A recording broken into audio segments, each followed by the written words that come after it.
Breaking news! Panibagong impeachment complaint laban kay BP Sara inihain na ng Makabayan Black sa Kamara.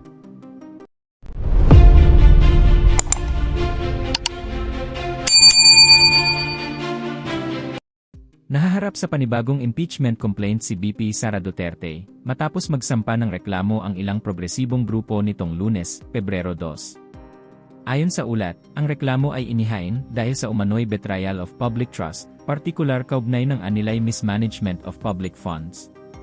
Ang nasabing impeachment complaint ay iniendorso ng Makabayan Black sa mababang kapulungan. Ito ang kauna-unahang impeachment complaint laban kay BP Sara, matapos maglabas ng desisyon ang Supreme Court na nagsabing unconstitutional ang naunang reklamo laban sa kanya.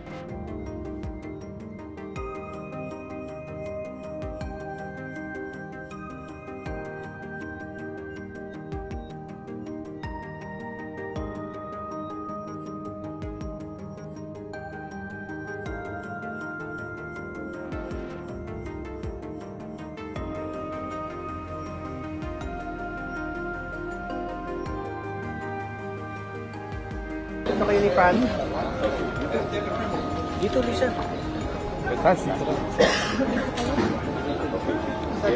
Kita po si Fran Dito kayo. Okay, si Atty. Si Neri. Oo, si Comrade. Si Neri. Oh, yan. Mary. Tayo. Kunin niyo lang yung po ano yan.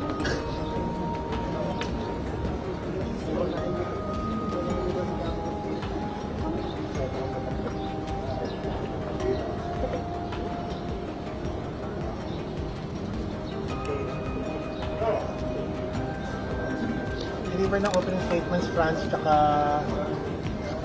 France Arlene on behalf of the complainants, tapos reps. Si Sarah has to go? Or she already went? Pwede na? Okay. Sarah, tutuloy ka na ba? Ay, ito ka na. Okay ka na. Mag-stay ka muna. Sige ka muna. Stay ka muna. Ako yung dalawa. So, yung dalawang former reps, tapos Sarah, and Kabalay. Mary, Mary.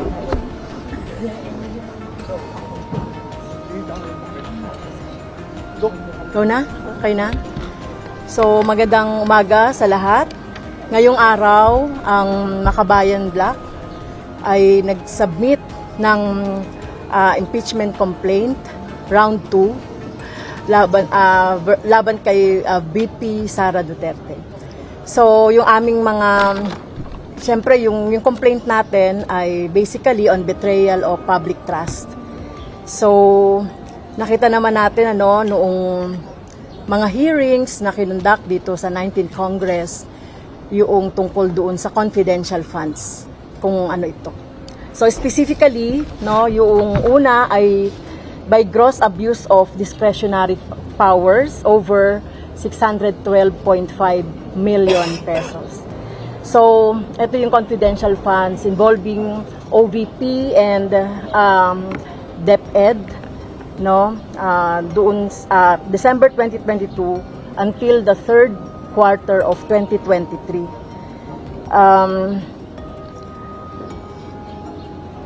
Ang public official ay talagang kino-consider with utmost, dapat may utmost trust ang mga tao. Kaya ang officials ay binibigyan talaga ng mataas na pagpapahalaga talaga yung tiwala ng mamamayan. So, nakita natin yung hindi disobeying the law on the rules governing confidential funds. So, during the hearing, of the 19th Congress, nakita natin yung maanumalyang paggamit ng confidential funds.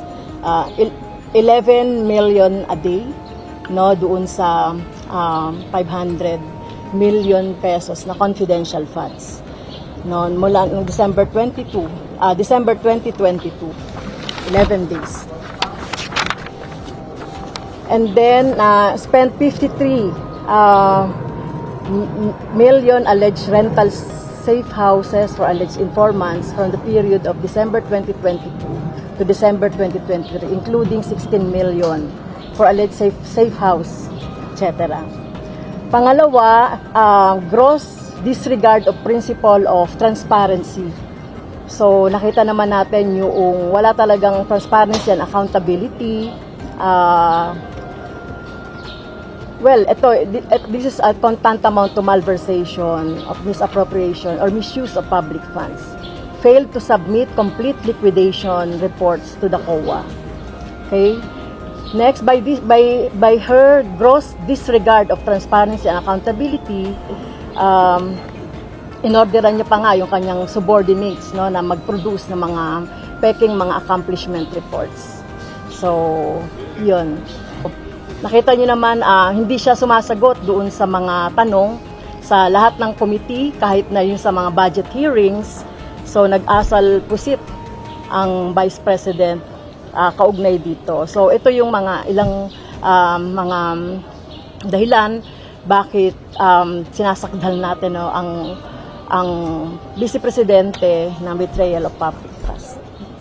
Yes, dagdag na lang siguro, no, controversial, no, second round po ito. Nagpo-file kami ng impeachment complaint kay Sara Duterte. Alam po natin at saksi po ang lahat sa mga nangyaring hearings ng nakaraan ng 19th Congress wherein yung 125 million na confidential funds ay ginastos in 11 days. Alam po natin na gumawa ng mga gawa-gawang mga pangalan, Mary Grace Piatos, sa Commission on Audit, para sa mga pagre-report ng kung ano-ano. So, basically, alam naman ng taong bayan kung ano yung mga naganap nung nakaraan at hindi po talaga natin bibigyan ng excuse yung second highest position in the land. Kumbaga, kung corrupt yung pinakatuktok, corrupt din yung pangalawang nasa tuktok, dapat lamang na ma-impeach. Ano? Pangalawa po, ang prayer po namin dito, talagang makita, no, ng Committee on Justice that the complaint is sufficient in form and substance and that there is a probable cause to impeach Sara Duterte as Vice President. Yun po.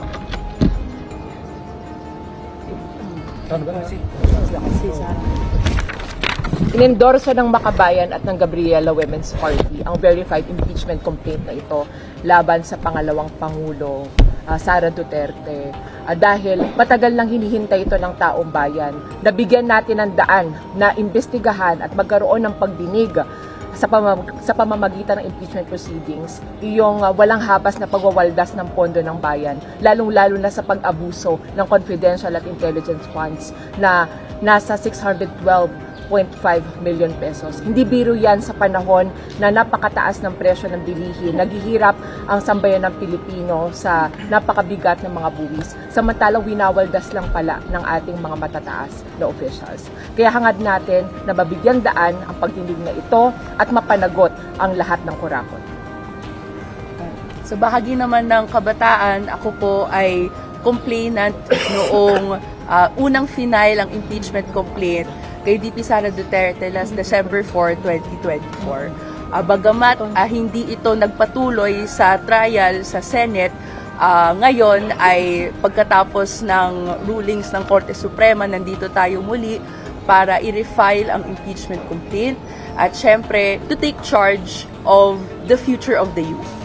At magsisimula ito by holding to account public officials from the top na paulit-ulit ay tinatakasan ang pananagutan. We have strong basis for this impeachment complaint. Nadagdagan pa nga with the Madriaga testimony.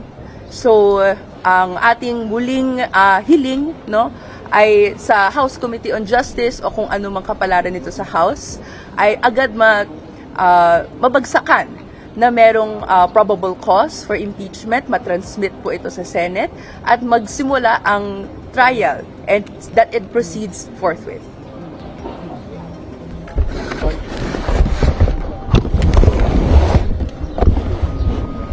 Kita ba? Thank you. Last week, sa Presidente tungkol sa flood control, corruption. Ngayon naman, Vice Presidente tungkol sa corruption ng confidential funds. Ganyan po kabulok ang ating gobyerno na ang dalawang pinakamataas na opisyal ay humaharap sa impeachment complaint. Pero tumutugon po tayo sa panawagan ng taong bayan na lahat ng sangkot dapat panagutin. Dagdag lang po, alam niyo po, sobrang tagal na namin itong hinihintay Sobrang tagal nang hinihintay ito ng taong bayan. Nang himasok ang Pangulo, nang himasok ang Supreme Court. No? So, this has been long delay. So, what do we want to happen? Ang gusto lang po nating mangyari, na-file na po natin yung impeachment complaint ngayong araw. Bola ito ng House ngayon. Kung gusto nating mapabilis ang prosesong ito, 1/3 vote lang po ang kailangan. Yung mga bumoto pabor sa impeachment ng 19th Congress, hinahamon namin bumoto ng pabor dito sa mga sinampang impeachment complaint. Send these articles of impeachment directly to the Senate so that trial can commence forthwith. Wag na po nating masyadong patagalin pa yung matagal nang inaantay na accountability ng taong bayan. 1/3 vote lang po para ito ay dumiretso na sa Senado para magsimula na ang trial at makapaglabas na po tayo ng ebidensya. Yun po ang pinaka gusto natin na ideal na mangyari matapos ang aming filing ngayong araw.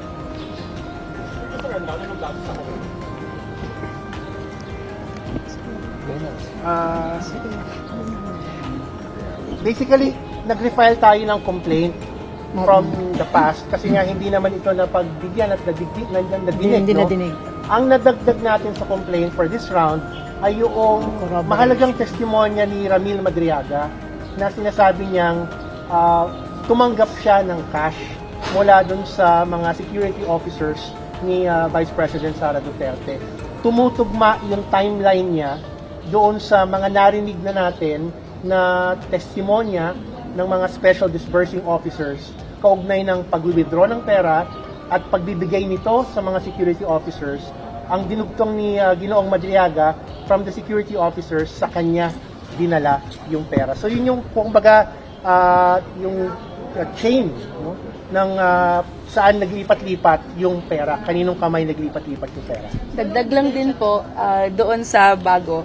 Isa sa bago din ay dagdag sa dereliction of official duty with refusal to recognize congressional oversight, yung asal din po ni VP Sara Duterte. Itong 2025 budget deliberations for the 2026 budget. Kung matatandaan natin, may halos boycott ng nangyayaring budget hearings. Meron pa nga at some point sinend na letter na lalapat ng kondisyon para sa kanyang attendance to budget hearings. Ito po ay taliwas doon sa dapat na functions ng public official kapag sinasalang po ang budget niya sa deliberations ng Kamara. So yun po ay kaakibat doon sa refusal to recognize congressional oversight na similar to past hearings, no, whether it be sa Committee on Good Government and Public Accountability and yung refusal niya to answer any question, ito po ay nilalagay din natin sa complaint.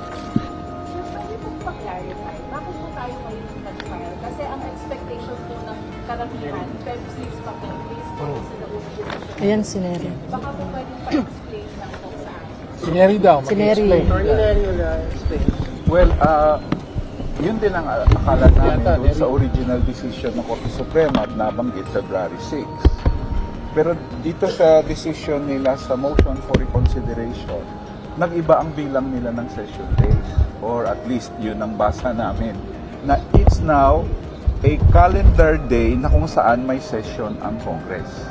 Alam naman natin dito sa Kongreso minsan, 3 araw na nagsisesyon, pero 1 araw ang bilang pag hinihinto mo yung relo, di ba? Sa kanila, based sa decision na to, hindi, bibilangin namin yun na 3 days. Kaya ngayon, January 15, nag-lapse ang 1-year bar. So sa totoo lang, January 16 actually, pwede na pala. Kaya lang, late naman na namin nakita yung decision the other day lang. So kung ganun pala, pwede na mag-file anytime after January 15 at ito ngayon yung pinaka-opportune moment para sa amin para i-file yun.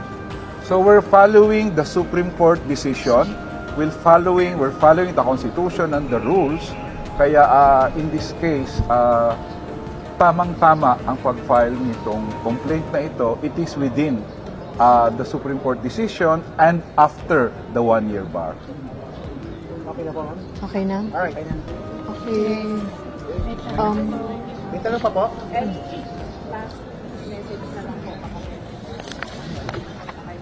Officer, my question is Makabayan finding it more difficult or more challenging for this impeachment complaint hurdle the House given the changing political dynamics involved?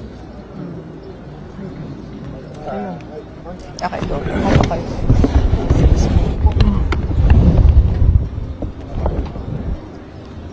Well, ini-expect namin na yung mga nasa Kongreso pa na nag-endorse ng complaint sa nakaraan ay mag-endorse muli, no? Ay.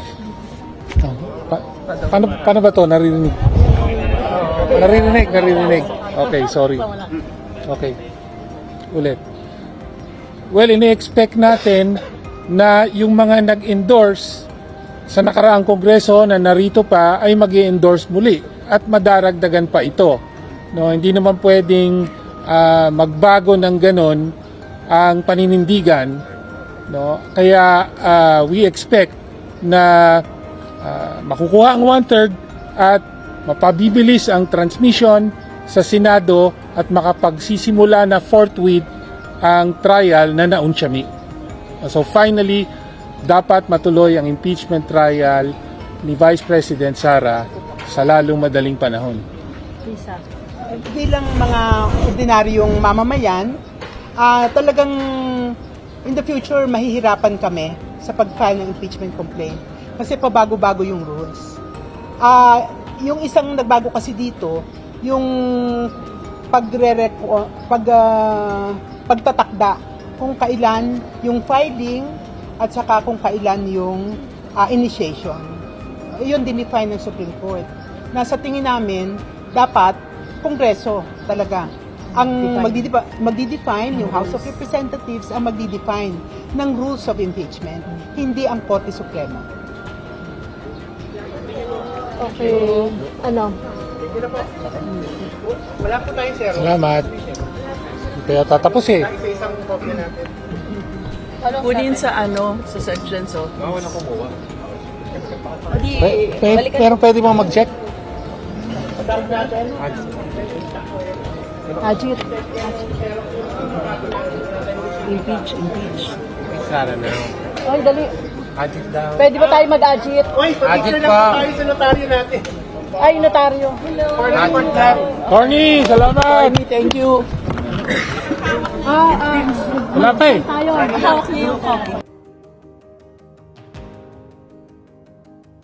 Hindi, yung may copy ni attorney, hindi receive. Okay, Makita yun. impeach. Impeach Sara now!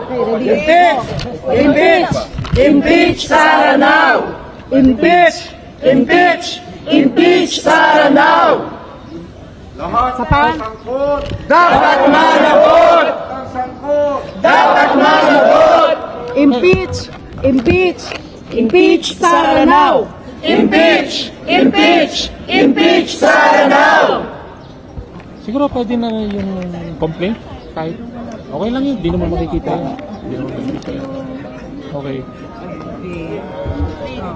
Yan. Okay. Ito na po. Yan, may hawak na. Impeach Sara now. 1, 2, 3. Impeach Sara now! Impeach Sara now! Impeach Sara now! Lahat ng sangkot dapat managot! Lahat ng sangkot!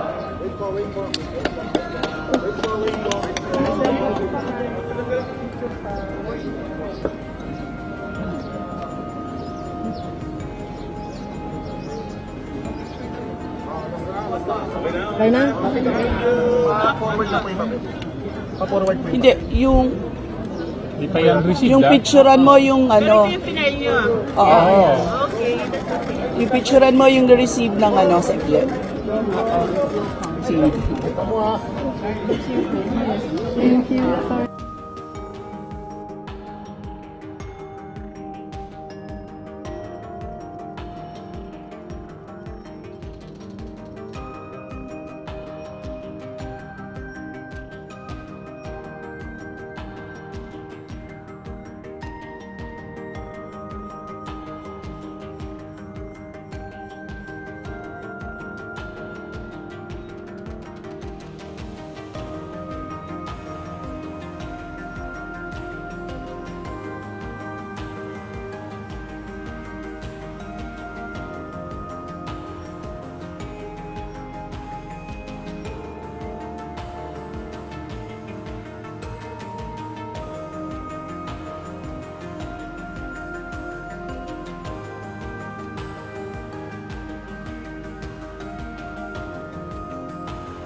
At kung kayo naman ang tatanungin mga kababayan, ano kaya ang inyong reaksyon at komento sa balitang ito? Please comment down below at huwag na rin kalimutang i-like at share ang ating video. Thank you for watching.